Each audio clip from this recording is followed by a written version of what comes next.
Yo, Sherlock, what's good, man? I'm chilling, man. I can't complain about a damn thing, bro. I'm in my element right now. You know what I'm saying? I'm in the studio. Got some whiskey. Got my dog. My dog don't like whiskey. You want some? See, she don't like it. See, I don't like whiskey. I got my art. Ready to do some painting. Okay, boo. What is it, boo? What is it? You all alone? Your mama coming back? Hmm? What? Go. Go sit down.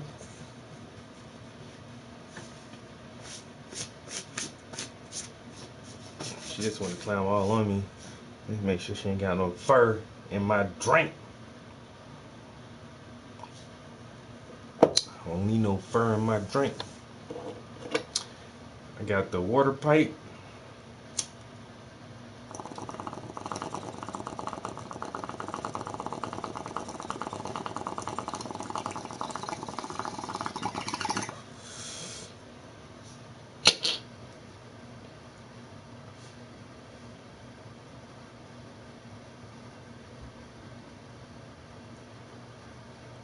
Wow.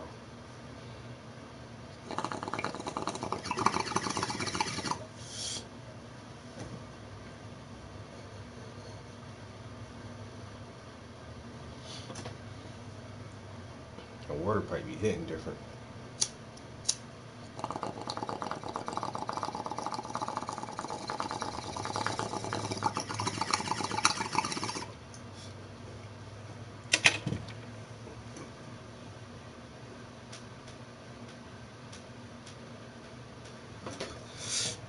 Oh yeah.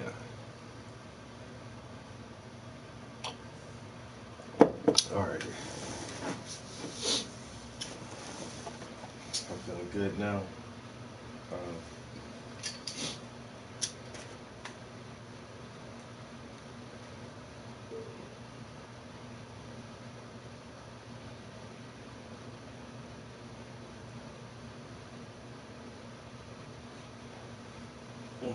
See if we can find something decent to listen to while we go in on this painting real quick.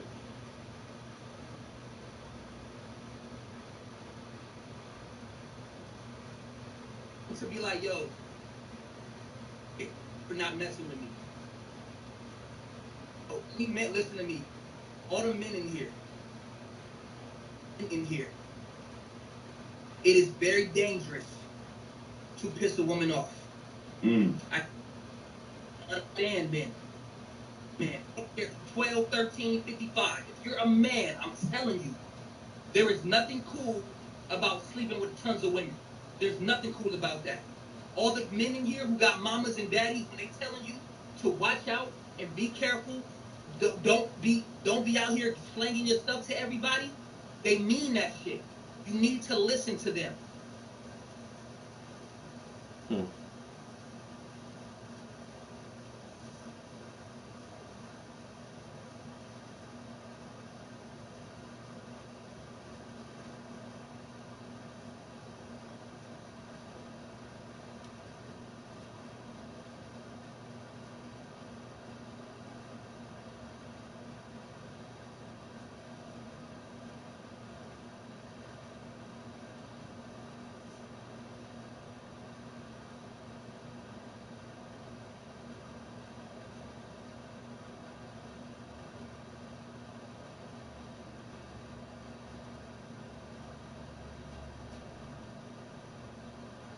Hero needs to be our next governor.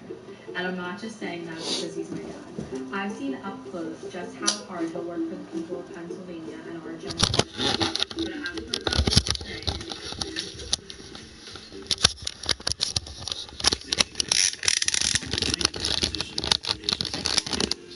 I've always been interested in helping people solve problems, and I recently completed a Google Career Certificate in IT support. It's given me a solid foundation in important areas like help desk support, networking, systems administration, and cybersecurity. I'm confident I'd be a valuable addition to your team. Put your skills to work with a Google Career.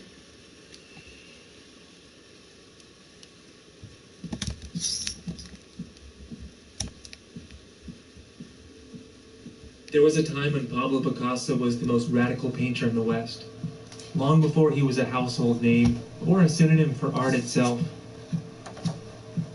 In the early 20th century, he created a succession of paintings that shocked the world. He splintered and distorted, deconstructed and stylized people and objects to the point that they were barely recognizable. In doing this, he became a central figure in the European avant-garde and in the artistic revolution known as modern art. He was possibly the most influential painter of the 20th century and a worldwide celebrity, to a degree not achievable by any visual artist living today. The significance of Picasso was not necessarily grounded in the paintings he made, but in who he was and what he did for art. Picasso came to represent the spirit of creativity. He was able to expand what art was and what it could be. Understanding why Picasso became so famous requires understanding how the mythology of Picasso got embedded in everything he made.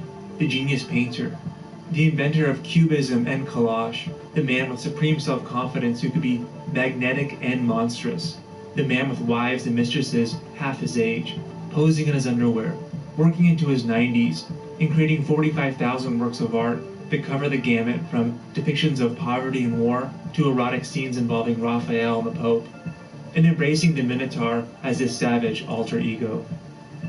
It's nearly impossible to look at a Picasso painting without thinking about the man who made it.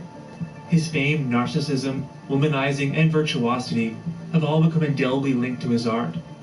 His longevity and prolific output helped make him probably the richest artist in history, leaving behind an estate worth estimated billions in today's money. His friends compared him to God and the devil. Picasso's lifelong friend, Jaime Cervantes, said, if Picasso could detain the course of time, all clocks would stop, the hours would perish, days would come to an end, and Earth have to cease its revolutions and wait for him to change his mind. These scenes are from Henri-Georges Clouzot's The Mystery of Picasso, a film that set out to capture the mysteries of creativity. We see Picasso working both creatively and destructively. Figures form, disappear, and metamorphosize into other objects. There's a balance here between instinct and intellect. He's embracing possibilities, that this image could have taken 1,000 different forms. The final image only seeming possible because of a particular path chosen. Picasso felt that a painting was never finished. Something could always be added. To finish it, he said, means to be through with it, to kill it, to rid it of its soul and give it its final blow.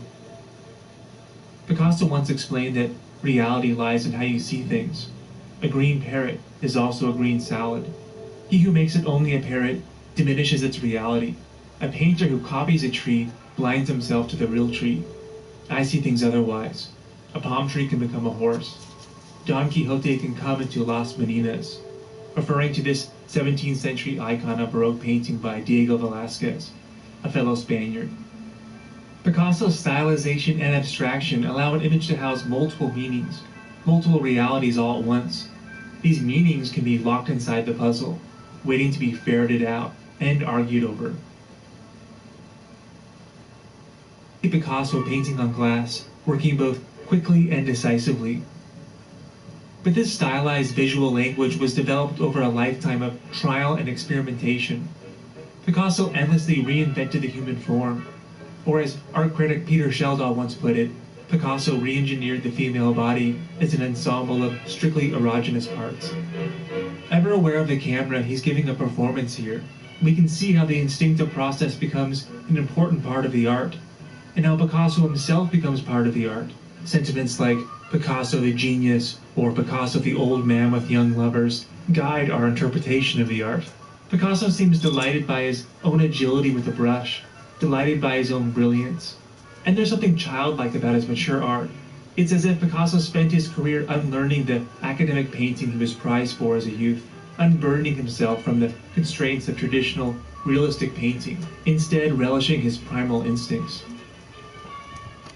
For Picasso, embodying the Minotaur, the half-man, half-bull of Greek myth, wasn't just an expression of virility or illicit desire, but an attempt to connect to some primordial dimension of the psyche.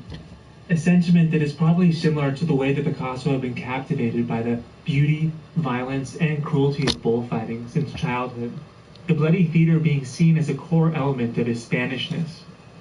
And his foray into sculpture, something he was not schooled in, really distills his raw creative energy. I think precisely because he wasn't constrained by convention. And the same goes for his novel experiments with collage, the invention of a new art form, the creative act becoming as important as the art itself. In the public imagination, Picasso's creative talent becomes simply part of his nature. Picasso was considered a child prodigy, and reportedly could draw and paint faster and easier than anyone else around him. He could paint in any style, and where many other artists might have been plagued by self-doubt, I think Picasso believed in himself and his own genius, which allowed the world to believe in him, and helped create a court of followers who served him like a king. There's a mysticism that often surrounds prodigious talent, the idea that it's a gift beyond explanation. Picasso began his painting career with a very traditional academic approach, schooled by his art professor father, and was already fairly masterful by his early teens. He painted First Communion when he was 14 years old.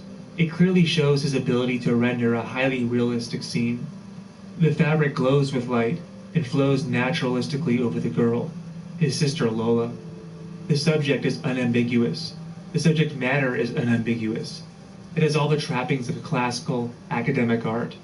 This is a painting that was designed to appeal to the conservative taste of a juried exhibition. Picasso had studied the old masters and had a command of the techniques innovated centuries earlier. But masters like Velázquez or Caravaggio were innovative artists in their day. Picasso was far too ambitious to simply emulate Velázquez. He wanted to be a Velázquez. And so his career would not be rooted in the past or in the conformity of academic painting. Picasso outgrew his father's teaching and mocked what he called the stupidities of closed-minded art professors at the Royal Academy in Madrid. And all the cutting-edge art was happening in Paris. So in the year 1900, just before his 19th birthday, that's where Picasso went, to live the libertine life and join the revolution in art. By 1907, Picasso was already regarded as one of the leaders of modern art in France. In the spring of that year, he painted La Demoiselle d'Avignon, a breakthrough work of art, and a moment that is now regarded as cataclysmic in art history. The large-scale painting, which Picasso privately referred to as My Brothel, was an in-your-face depiction of nude prostitutes posing provocatively and unapologetically. The carnal subject matter and the flat, shattered glass style of the painting was scandalous when first shown in 1916. People found it immoral and ugly, the opposite of what most people thought art should be at the time. But it was also transfixing and unforgettable, and unlike anything anyone in France had seen before. The women's confrontational stares, bodies sharp, angular, and refracted, a subversion of traditional female beauty and classical aesthetics. Picasso offers no illusion of space, depth, or light. The whole frame is compressed, cut up, and disorienting. The painting seems to mix styles without cohesion. The hard geometry is somehow both erotic and desexualized, and many people had a hard time even describing what they were looking at, beyond 5 naked women and some dangerous-looking fruit.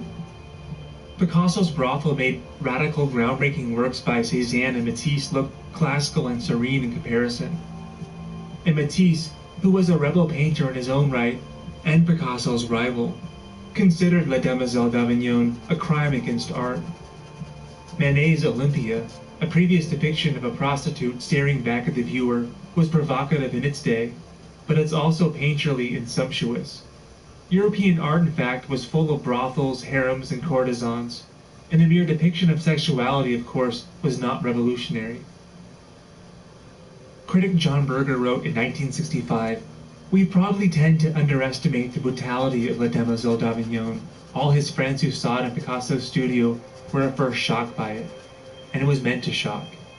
It was a raging frontal attack, not against sexual immorality, but against life as Picasso found it. The waste, the disease, the ugliness, and the ruthlessness of it. A brothel may not in itself be shocking, but women painted without charm or sadness, without irony or social comment. women painted like the palings of a stockade, through which eyes look out as at a death. That is shocking. According to Berger's interpretation, the painting was not just an attack on the traditional female nude and Western painting, but on civilization itself. The impact of La Demoiselle d'Avignon, of course, was not fully understood in 1907, and really, the meaning of the work is still the subject of debate. The writer Miles Unger wrote that La Demoiselle d'Avignon was the ultimate revenge on Picasso's father, Don Jose, who, like his peers and son, frequented brothels and was lewd in private life but prim and proper in public. Such hypocrisy infuriated Picasso. It was not so much a moral feeling as it was a failure of artistic courage that led to aesthetic sterility. Berger spoke of the painting in existential terms, but he and others also wrote about Picasso's fear of STDs. Picasso had bouts with venereal disease, and as a result of a near-death experience with scarlet fever and the death of his sister to diphtheria, had a pathological fear of infection. The motif of blindness in Picasso's pictures at the time was probably connected to an actual fear of blindness as a result of a syphilis infection. There's no single reading of La Demoiselle d'Avignon, and no definitive take. The impulse to make something often begins with just a feeling, but we do know many of Picasso's inspirations and references for the painting. We know Picasso had an early obsession with El Greco, and we know Picasso had seen and been wholly taken with El Greco's apocalyptic The Opening of the Fifth Seal while working on La Demoiselle d'Avignon. The naked souls with arms raised, stylized distortions, and unnerving tone are echoed in Picasso's painting. Cézanne's geometric simplification was a huge influence on Picasso, and his 1906 painting The Bathers was made the previous year. Picasso explicitly cited the influence of ancient Iberian sculpture, which is native to modern-day Spain. This influence is seen most clearly in the two center figures. The mysterious and so-called primitive Mediterranean art was a kind of way out of conventional aesthetics for Picasso, and resonated with his Spanish roots. As it turned out, Picasso was in possession at the time of two Iberian sculpted heads. As the story goes, Picasso had a sociopath acquaintance named Géry Piré. Piré had reportedly heard how enthralled Picasso was with the Iberian sculptures at the Louvre, and went to the museum in a trench coat and stole two of them. He sold one to Picasso for 50 francs, and because Picasso had refused to buy the other, threw in the second one for free. This transaction would cause Picasso to become a suspect in the 1911 theft of the Mona Lisa, at which point he returned the stolen heads anonymously. The figures on the right, framed by blue curtains, were likely inspired by African tribal art from the Trocadero Ethnographic Museum in Paris. Picasso had recently visited the museum and found the art, which was so different from Western art, and which he likely had very little knowledge of, to have immense expressive power. By the turn of the last century, African art objects were common in Europe as the result of imperial conquest. These objects had a profound effect on Western art as European artists searched for new forms of representation. Similar to how the Impressionists mined Japanese prints a few decades earlier. Sadly, the vast majority of Africa's cultural heritage is believed to exist in Europe. Some European museums have recently begun to return art stolen during colonial rule, but later denied the influence of African art on La Demoiselle d'Avignon. Evidence is pretty undeniable, aside from the remarkable similarity his art of this period bears to African art. The fact that Picasso started collecting African art in his Paris studio around this time. He said this after visiting the Trocadero Museum. To examine these masks, all those objects that people had created with that sacred and magical purpose, to serve as intermediaries between them and the unknown and hostile forces that surrounded them, thereby trying to overcome their fears, giving them color and shape. And then I understood what painting really meant. It is not an aesthetic process. It is a form of magic that stands between us and the hostile universe, a means of taking power, imposing a form on our terrors as well as our wishes. The day I understood that, I found my way.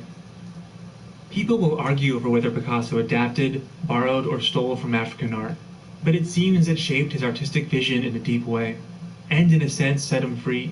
After visiting the Trocadero Museum, Picasso repainted the two figures on the right that had originally looked Iberian in influence, arguably giving the painting its single most powerful and uncanny attribute from the point of view of Westerners. Picasso was interested in the spiritual power of art, not just in novelty or the way things look. This is the critical insight that Picasso seems to have taken from the Trocadero Museum, that an artwork can be a tool, a weapon as he put it, to fight the spirits of the world and achieve independence, and not just an aesthetic object to be pored over by connoisseurs. By integrating form and function, an artist can become a kind of exorcist. The best reason one can give for Picasso's denial of the influence of African art on La Demoiselle d'Avignon is the protection of his myth. Hitting the source of his inspiration would tarnish his reputation for originality, especially because it was Henri Matisse who first drew Picasso's attention to African art with a small wooden figurine from the Congo. Today, La Demoiselle d'Avignon is considered by art historians to be the most important painting of the 20th century. But the question of whether it's a good painting is almost irrelevant. Yes, the painting has a kind of intrinsic power to it. But how do you evaluate a painting that seems to intentionally undermine the standards by which art was judged at the time?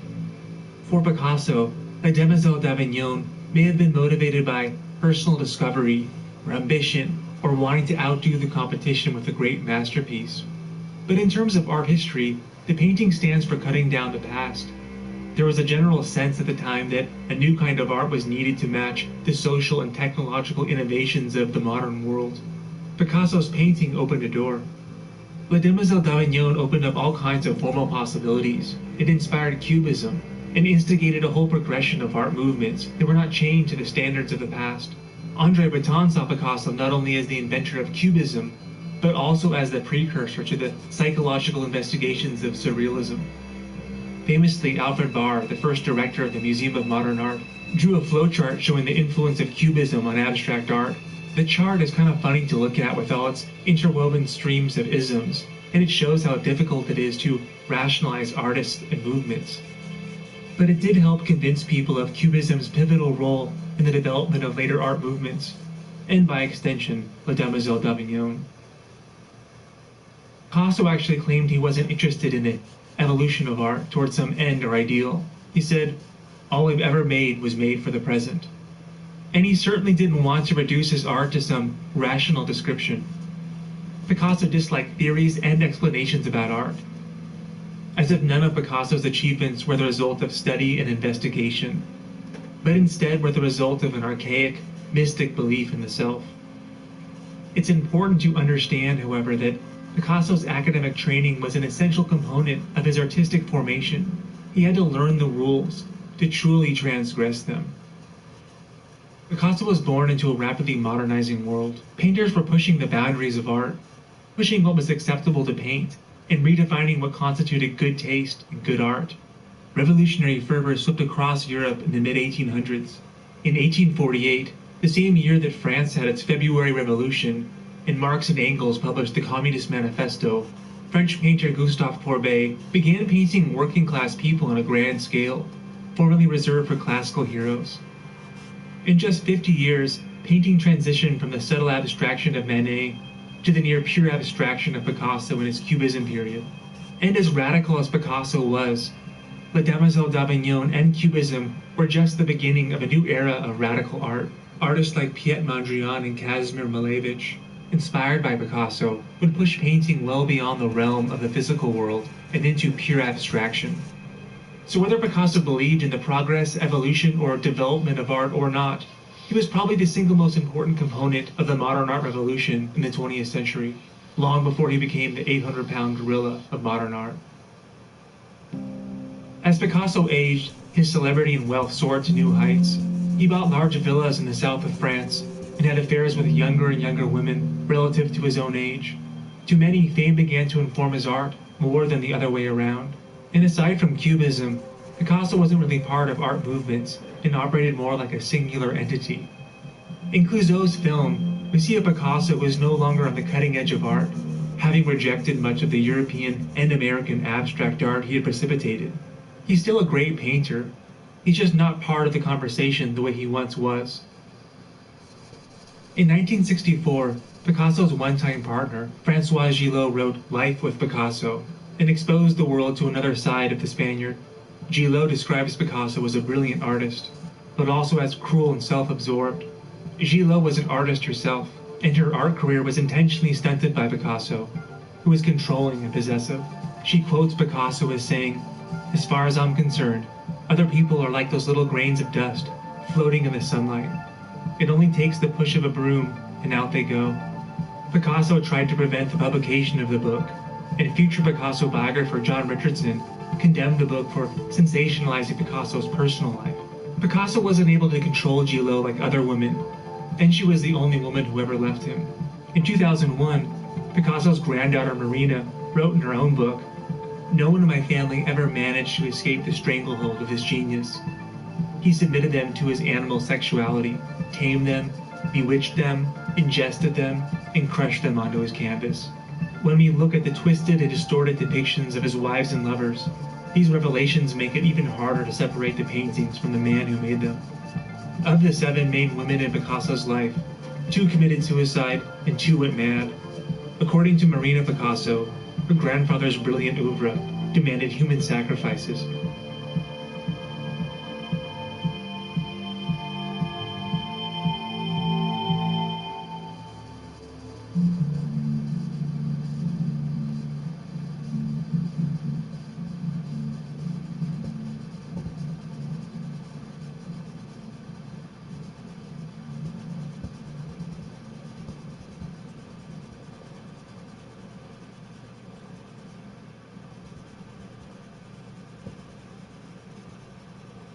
How extreme is Jim Bognett? Jim Bognett pledged to vote for a national abortion ban, criminalizing abortion here in Pennsylvania. In the 1st century, there lived a man who became famous as a kind of wandering sage. He would live a life of celibacy, walk around preaching and performing various miracles such as... You know how some say that the aim of the totalitarian state is to get you to a point where you censor yourself? Well, it looks like they've done it, because we're censoring ourselves. But there's some stuff we've got to tell you, so now we're going to tiptoe around the recent revelations from Pfizer. Get ready for some tiptoeing.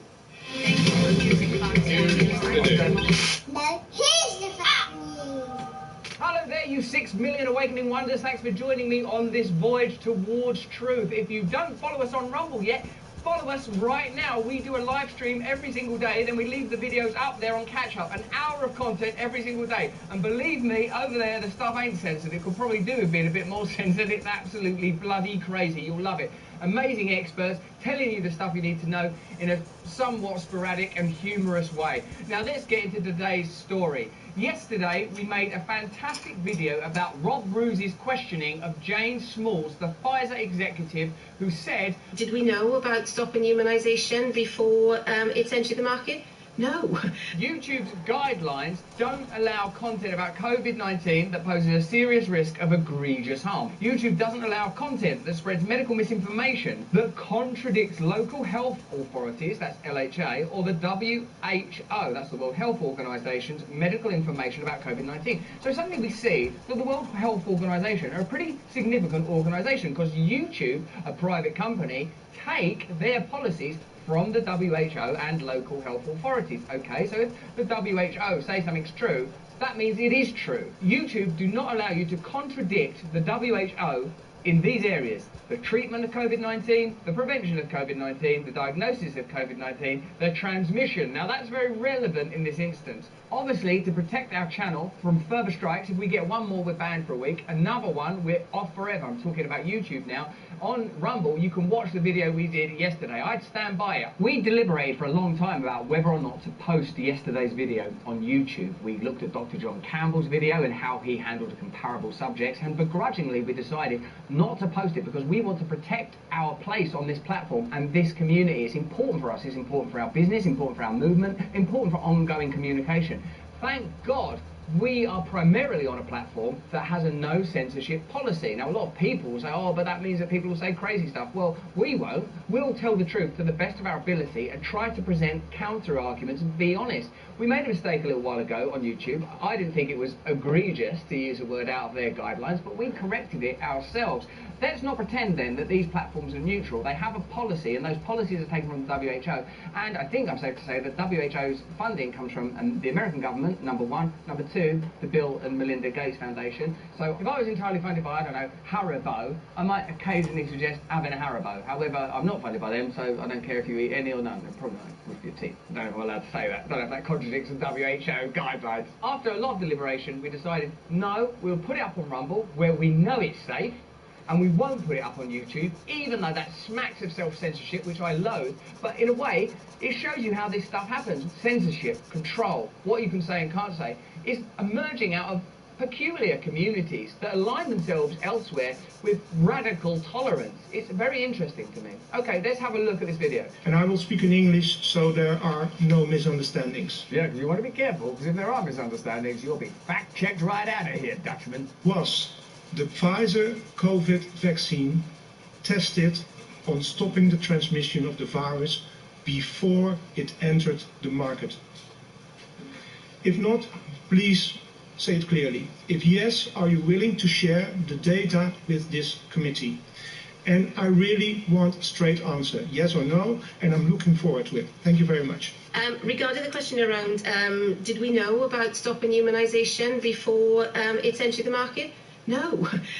We had to really move at the speed of science to really understand what is taking place in the market. Speed of science, made up phrase, the market, interesting motivation. So, obviously, those are just the views of that Pfizer executive there and of the Dutch MEP Rob Roos. So I wonder what Rachel Maddow, Fauci, Joe Biden et al. Mean here. You know, that vaccinated people do not carry the virus, don't get sick. But the virus stops with every vaccinated person. You want to be a dead end to the virus. So when the virus gets to you, you stop it. You're not going to get COVID if you have these vaccinations. This is The Guardian, October 21st. People who are fully vaccinated against COVID yet catch the virus are just as infectious to others in their household as infected unvaccinated people, research suggests. So not that.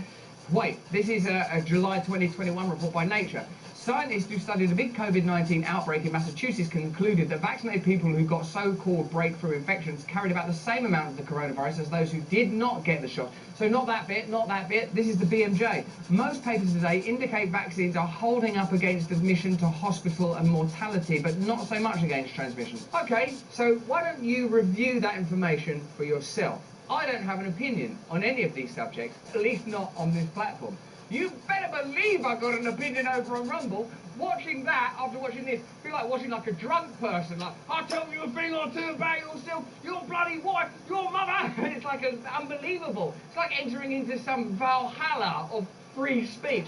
You'll love it over there. Just to let you know, my personal opinion of free speech is not free speech to be abusive or offensive to people that are different or have different lifestyles or different beliefs. I think whether you're traditional or progressive, your views are valid. If you love Trump, if you hate Trump, if you love Brexit, if you hate Brexit, you are welcome over there to express yourself freely. My personal beliefs, we should be tolerant to one another, we should engage in discourse, we should ensure that science is correctly funded, we should ensure that healthcare is motivated towards the well-being of an entire population, not towards the profits of an organisation, that the government should be open, that the media should be responsible, and all of this I can elucidate on more clearly over on Rumble. Let me know what you think in the chat, let me know what you think in the comments, let me know if you think that YouTube's guidelines are in the service of the audience or in the service of other interests, big media, big pharma. I don't have an opinion on that. I certainly don't have an opinion on transmission.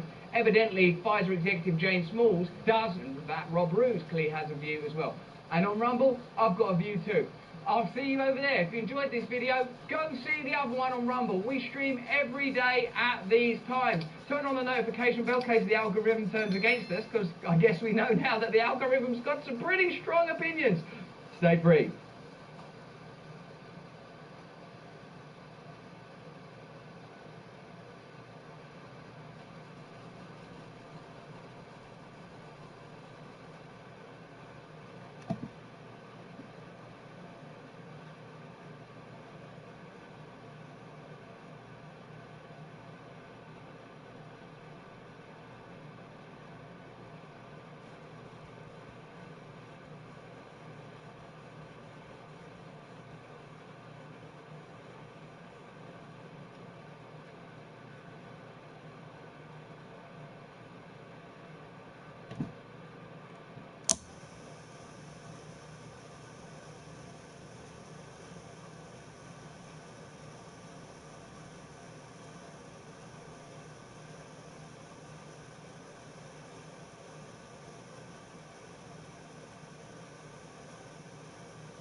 perspective, and I suppose mostly a perspective of absolute love and devotion.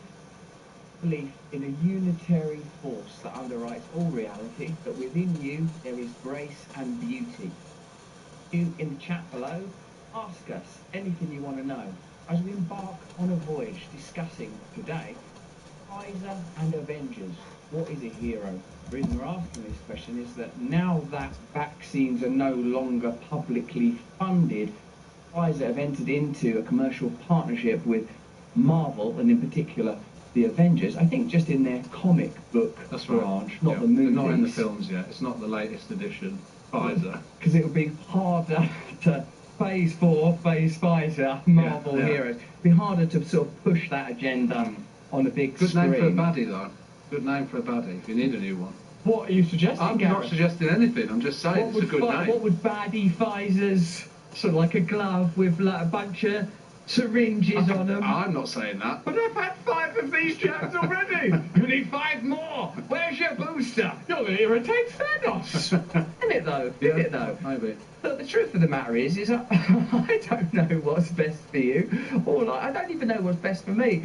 I just want to be involved in an honest and open conversation with you, so that all of us as individuals and collective communities are well informed, so that we can make decisions for ourselves and for our families and those that we love that are not so biased by commercial interests, mental ineptitude, that we live in a kind of delirium. And I think it's a worthwhile question, because I don't know if you've noticed, but we appear to be teetering on the brink of Armageddon. Like, literally, people are rehearsing for Armageddon. I don't want to worry you. I don't want to worry you, because deep down, and actually on the surface, I believe things are going to be okay. I think humanity is going to be okay. I believe that love is stronger than hate. I believe that the forces that are within us, whether that's individually or collectively, are ultimately benevolent, and that we will move in that direction. That's what I believe. But remember, I'm quite seriously mentally ill. You know what also is moving in a certain direction as well? Missiles, just to let you know. What's also moving, Gav, the producer of the show, makes a good point. Missiles are moving in a certain direction, and it isn't the right one. Putin is moving missiles to what sort of new locations where, if it comes to the crunch, he can fire them at us. Guess so. What I'd say is, don't annoy him, don't wind him up. Also joining us is young Putin and Subi over there. They will be conveying your comments to us, so convey your comments to us and be loving to one another in the chat, be loving to one another at all times. But don't be stupid, I mean, you know, don't turn yourself into an idiot. Just want to say hello to a few of you. Kay Winter, you're joining us from Canada. Hello, over there in Canada, you allowed outside yet? What happens if you take a truck to Toronto and go, does your bank account get shut down? What if James Blunt went to Canada? Yeah. Hey, is that James Blunt? Are you trucking? Oh, sorry, I'm just actually telling you that you're beautiful. Freeze his accounts! No, honestly, let me open my bank account. I have a fortune in there from these bandits. You're making it worse for yourself. Or what about Mr. Galway? We don't know where you are, and Ibs says, what up? We've got new members to our Stay Free AF community, just to let you know. Are a member of our Stay Free AF community. You get to join me when I do incredible live interviews with people like Jordan Peterson coming up, Elon Musk coming up, date to be confirmed, Eckhart Tolle, date actually confirmed, and you can join me in Stay Free AF and like chat along and ask me questions. Yesterday I spoke to Navy SEAL Jocko Willink and actually asked him, like I said, regular viewers of the show will know that I've told you that I'm going to ask, like, you know, you want to talk to, if you're going to talk to a Navy SEAL, when there's been a mysterious explosion down in the old Nord Stream 2 pipeline that could have been done by Russia, but could have been done by America, why not ask a Navy SEAL? Later on in the show, I'll show you what Jocko Willink said when I asked him that question. I didn't ask him some of the questions I said I was going to ask him. Like, in previous shows, I joked about, like, that I'll maybe say to Jocko, oh, Jocko, do you love me? And stuff like that, didn't I? Yeah. Well, no, it doesn't seem like the appropriate question. I actually acted quite tough. So when you see, like, you know, in Subcutaneous, it's next week's episode of Subcutaneous, those are the deep under-the-skin style conversations that I have with people. It's definitely not under the skin. That's a previous brand name that I used with a previous contract. You'll see that I acted in a very dignified way with Jocko, and you did rather well as well, Subes, I thought, in the questions. Were you intimidated? Yeah, a little bit, yeah. He's an intimidating guy. Do you think you got under his skin? There was a bit where I did think I did get under Jocko Willink's skin, because I was a bit late, And like, I feel like if you've been in the Navy SEALs, one of the things you'll be pretty on top of is punctuality. Right, okay. And if someone just sort of rocks up 5 minutes late, oh, Jock, I'm sorry, I'm late, mate. I was having a kombucha and playing with my crystals. You little man, bitch! Get here! And he was actually quite lovely, and he didn't like being characterised as in any way. He's obviously a very intelligent man, a brilliant leader, and a successful businessman. So I don't want to be like coming across like Dick Cheney then. I made mistakes, Gal. Mistakes have been made. Look, I'm trying to welcome our Stay Free AF members, including Cabba Girl, Wheel of Time, The Alien Morbo, Autumn Rose, and Devastation Dan. How lovely to be joined. You sound like Avengers. You sound like Phase Fighter heroes, you guys. Let's see what's going on your planet during the time that you are alive. It's a good time to do it. Here is what that is. NATO and Russia are holding long-planned exercises of nuclear forces. They're holding exercise of their nuclear forces. Right, yeah. The news sometimes takes words out. I don't even know why they do it. Why don't they do that in news? No. Why don't they just talk normally? Yeah. Because, all right, I'll put this into normal. It looks like NATO and Russia are rehearsing for Armageddon because tensions over Ukraine remain high. Should we have a look at them practicing for when the old planet, the planet that Jesus lived on, Muhammad, peace be upon him, all little the fluffy bunny rabbits and stuff. Remember the rabbits. Think of them, the little lovely rabbits of the world. Your nans, your granddads, all them guys, they're going to blow that up over a sort of argument, right? As much as I can understand. That's my petrol. Gasoline. It's basically, people are very keen that their cars don't run out of gas and that you pay a high price for that bloody stuff. Let's see what they're practicing these. Any nuclear strike by Russia would receive a response from Ukraine's allies. He didn't exactly say what it would be. He said it would be a physical response. We then heard... I, for example, would be sending a basket of muffins to anyone who tries to annihilate me using uranium in its worst possible form. A little bit later from the French President Emmanuel Macron, he seemed to almost contradict that. Emmanuel Macron saying that... A person likes saying Emmanuel Macron. Emmanuel Macron, I know how to say it properly. Emmanuel Macron. Some people lean into it, don't they? Yeah, don't lean into that. Macron, Emmanuel Macron. I'm not a fan of Emmanuel Macron. Oh? You know I don't like the boy band presidents. No, you're not a fan. I don't like the boy band ones. Who's your least favourite? Do you think... I don't like to criticise people because they're all human beings and they're all children of God and they're all worthy of love. I don't like Trudeau though. Right. And I don't like the ones that have come on, that have been elected, in my view, on the basis of a haircut. Yeah. I think, start with a haircut, but also being actually good at running countries. Also in the... Do you want to know what they're called, these exercises? All right, I thought you might be interested. So they're both holding exercises, which I think is interesting that they both practice for it. Like if you were doing like a football match, you're like, right, this bit's the bit where they both practice, and then they do the match. This is the training phase. Yeah. Is it like the warm-up? It's like the warm-up. Yeah, it is that. What are they Are they warming up for the end of the world? They're warming up to, if they have to go and do these nuclear strikes, they're warming up for that. And they call them exercises. And then the NATO one is called Steadfast Noon, that's its name, and the Russian exercise is called Grom. Well, they're going to win. They're going to win. That sounds so much more scary, isn't it? Okay, time for Steadfast Noon. Steadfast Noon. That's just a really committed snack. Where's Grom? Grom! Oh, no! Like, Steadfast Noon, I think I could get through that. That sounds like a cake, a bit of tiffin. It just happens at midday. Oh, well, what's the time? Well, it's 11:59. Bit of Steadfast Noon. Grom! I once went on holiday by mistake, with no style, to a place where lots of Russian folk were, doing their Christmas that's near our Christmas, but somehow a bit different and a couple of days later. You know, Rips on Christmas? Awful people. People, those monsters. How dare you? How dare you? Let's go to war with them. You do Christmas different? I'll show you Christmas. Christmas should be a bit different. Fuck you! Steadfast Noon! Grom! I'll give you Steadfast Noon. I'll grom you. I'll grom. This is grom, right? Steadfast Noon as a sex move sounds a bit boring. Always about the sex moves, isn't it? Grom, I say, is you affix your mouth. Oh, no, I'm not going to go into it. No. I'm not even. I'm not. But hey, did you see? I grommed Becky in the locker room. Don't you grom me? You two grom me, for God's sake. You better not grom me till we're married.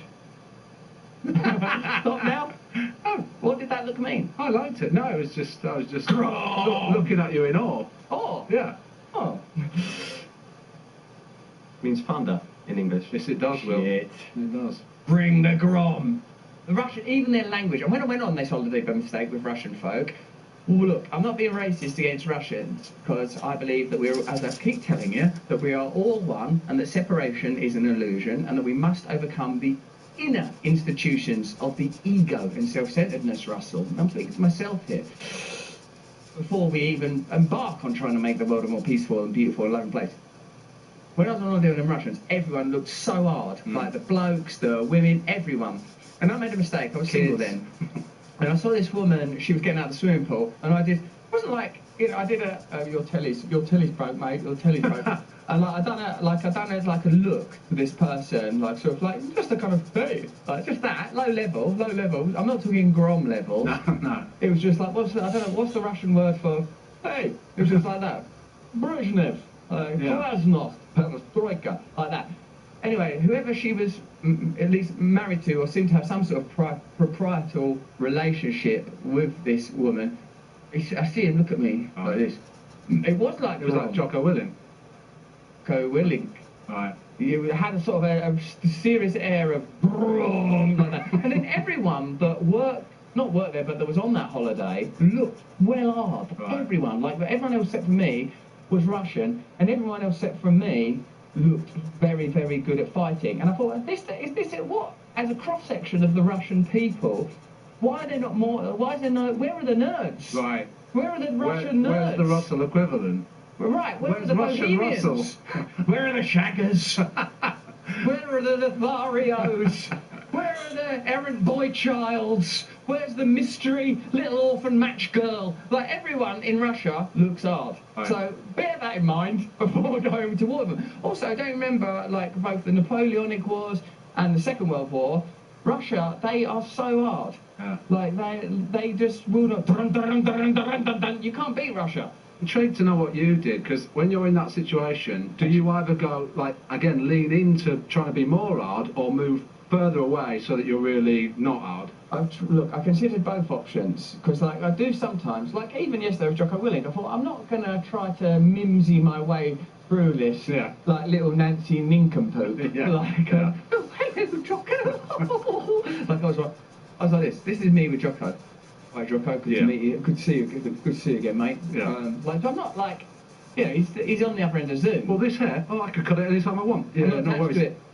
Grown-ups, you know, like some of you like SAS men, like they actually got long beards and long hair now because they're so SAS, they've gone full circle and they're living in the jungle, got a bellyache, want to go to the toilet, too late. I'm that now. Yeah. Right? That's what I am. Yeah. Like Rambo. Yeah. Did he believe that? No. No, he knows what I am, Jocko. Right. You can tell that he conducts himself with absolute certainty that he could kill me whenever he wants to. I live only Jocko Willink's kindness. If Jocko Willink decides it's over for you now, what am I going to do? Look, I do, as you know, jiu-jitsu. I'm very good. But with Jocko, there's certain people you think I wouldn't feel that confident in a fight with Jocko Willink if I had a gun. And like Jocko Willink, he starts there. I've got my gun. Yeah. And Jocko goes. Like, even the bit where it says, now! All right, that's the beginning of the fight. Yeah. I might go, no! Drop the gun out of panic. So, I don't know if I'd have it in me to sort of go, right, take that, Jocko. It doesn't seem like your personality. I didn't feel right doing it then. Pretend what I didn't look right. I'm worried that Jocko's watching this like, you better not try that, you little man bitch. You man bitch! So pull me through the telly. And then suddenly, oh no! I'm in Jocko world. Like, it's a good interview, and I enjoy it because I thank the Lord, and if I didn't, I wouldn't tell you. I love and respect Jocko Willink. In fact, I sent him an email. I'm not good at emails, Gal, because I want to get replies from any of these people. No one's replying, are they? Elon, you do press send, don't Jocko. I'm glad, but what I'm glad about what I'm glad about is that I'm married and I'm not in the market for a Navy SEAL or a tech billionaire, richest man in the world. Because otherwise I'd just live in constant heartbreak. Yes. Because all I get is rejection. If you like me, tell me in the chat. Be kind, use emojis, the modern ones. Skulls, don't use smiley face now or monkey do that. No one wants that anymore. No one wants red heart. Oh, I'm trying to keep up with the times, Jocko. I'm trying to keep up with the times, Jocko. We got on quite well, but has he? I'll check the emails there. Don't need to know about my personal business. There should be a part of the show where it's Russell checks his texts. Russell anxiously checks his texts for approval, while claiming that everything is already resolved in the great oneness within which we all participate. Why are you so worried about your emails for then? Putin, meanwhile, declares martial law in annexed areas as Ukraine pushes offensive. Martial law, there's different types of law. There's martial law. There's Sharia law, there's law of the jungle, law of attraction, law of diminishing returns, law, is that all the laws? That's it, and I think they're all encapsulated. I think he's doing all of them. Who? I'm not just doing martial, I do also diminishing returns. See what other laws, let me know in the chat what other laws you can think of. I'm interested in laws. Meanwhile, Joe Biden.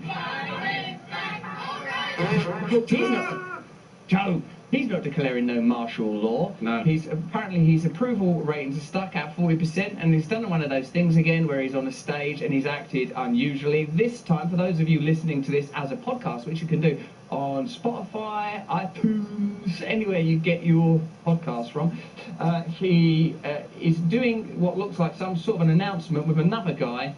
And it goes a bit wrong, doesn't it? Let's watch Joe do that announcement. He's just left the stage. Another man is talking. Joe Biden, I would call it, he's sort of hovering like a phantom. It's like he's preparing for the afterlife. Let's have a look. I mean, the journalist does direct this question to Joe Biden, to the president. Right, rather than this guy none of us know who he is. Well, If you're an American or if you're well informed about current affairs, which I'd imagine we might be, like, we'll know who this dude is. But yeah, let's check out what happens.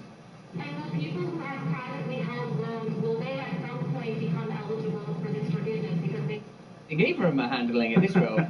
Because the guy in the red tie is grinning about people's loans becoming perhaps defunct or going out of control with hyperinflation or being defaulted on or whatever terrible financial trap they've got you in now, having made you borrow that money. And then Biden looks baffled. Biden's own waxwork would think, come on, mate, come alive. Wouldn't it? Like, that's what, like, you can probably go to places in our country, it would be called Madame Tussauds, wouldn't it? Yeah. Madame Tussauds, she was a madam that made waxworks, and I've had one of me. Yes. I like him. Anyway, Joe Biden's one would, I think, be more lively than this. Let's see what he does next. Shall I unpause it? Because I've got the buttons.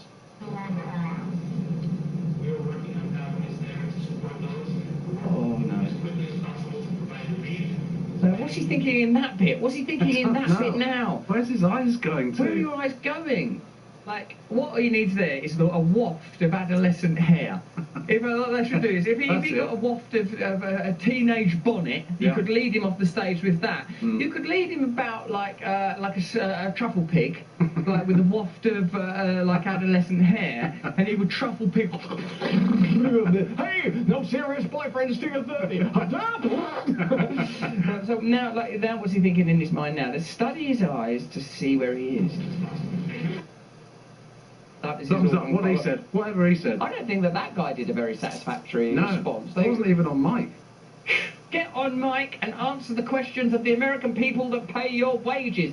Later on the show, you're going to love this. I've got my friend Biette Simpkin coming on. She's a breath master. She knows how you can use respiration techniques to attain new levels of consciousness. And me and my producer and creative partner Gareth will do those exercises along with her. And what you will experience if you do these exercises at home is a transcendent realm of consciousness that's within yourself. So that's a good offer. You're not going to get that. Forward to, isn't it?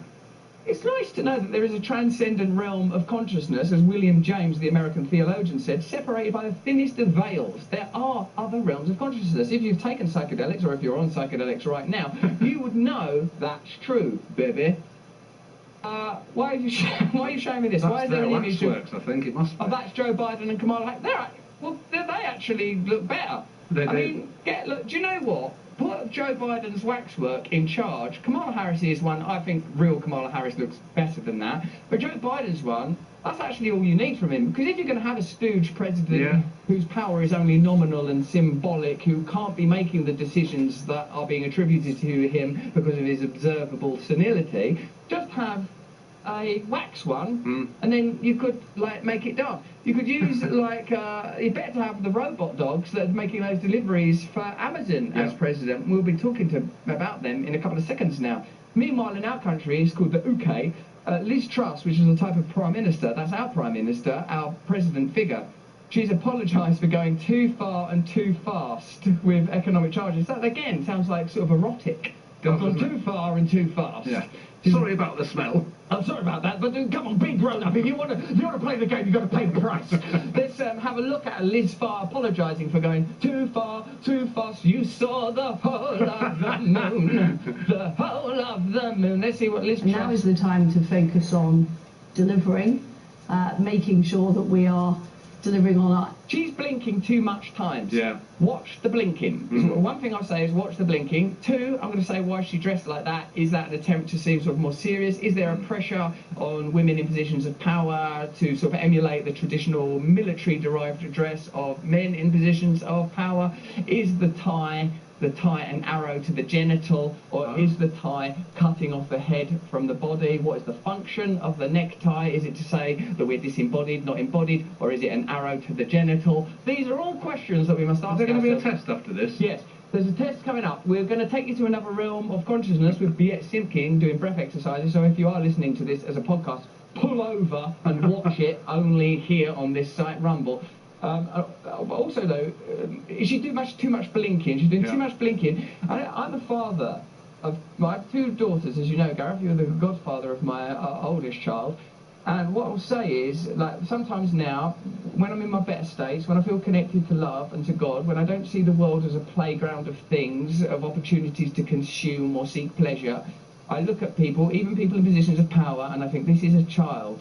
And I feel a bit sorry for her. Right. You know, I feel like he's a person. You don't mean a literal child, do you? Buckaroo. No, I do not mean that. I mean a child in a figurative sense. And what I mean by that is, like, she's trying her hardest. And imagine, like, she would have been at school one day going, one day I'll probably be Prime Minister. Well, not probably. One day I might be Prime Minister. Like, she's worked really hard, and now she actually is Prime Minister, and it must be a total nightmare. It's not going well. She's broken the economy. Look at the pound.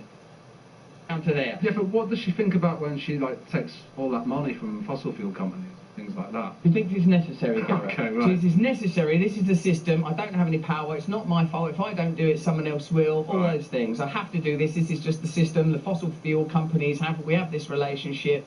Like, that's what she thinks. Sure. Like, people when they're doing crazy stuff, they can justify it to themselves, can't they? Yeah. Like the worst monsters in history, they're trying their hardest, aren't they, to be nice? I guess in their own way. In their own sweet way. Stalin, Hitler, they're just like, right, this has got a bit out of hand now, but I think if I just push through... Didn't really mean that. A bit more genocide, maybe, oh no, it's gone too far. Like, it's just a calamity after calamity. When I was a boy, when I was a boy, I had this, it wasn't a fish tank, it was a bowl that was meant to be making a cake in. Oh God, what did you do? You can buy these little shrimps down the pet shop. Oh no. You can get these little shrimps down the pet shop, and they're meant to be fed to, I think, to other fish. But I saw them as creatures in your new family. So I brought my new family home with me, and I put them in the brown bowl. It was a bit brown, so I did feel there wasn't the right light conditions, but I didn't let that worry me. I put them in the brown bowl in the bedroom, and I pledged to them that I, as their leader and primary lover and caregiver, would look after them. They jumped out of there. I didn't know they were going to do that. They kept jumping out of there. They'd rather risk death than be in your new family. Gareth, that is an interpretation that I find it hard to disagree with. So they were jumping out there. They're little see-through shrimps. They've not even bothered to not be see-through. What kind of deal is that? So they're jumping out, and they're on my blue carpet in my bedroom now.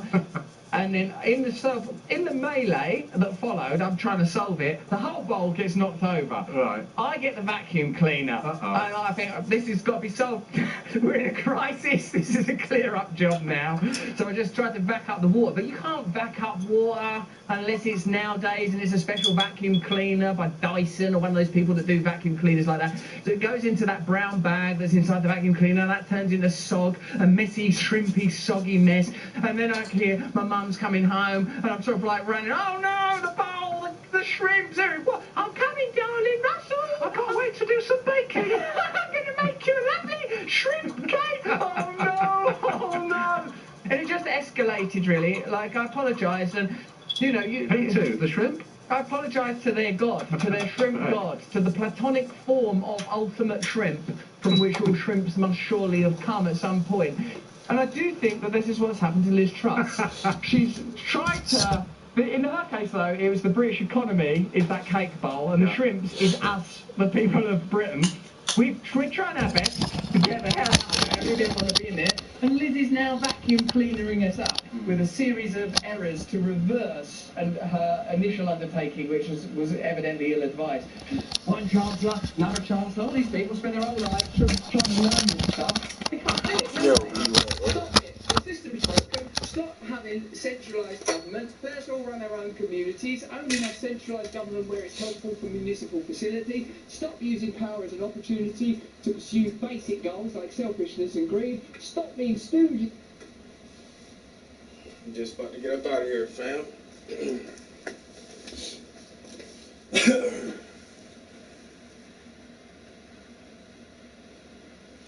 She's coming along nicely, though. I'll catch you tomorrow. Peace.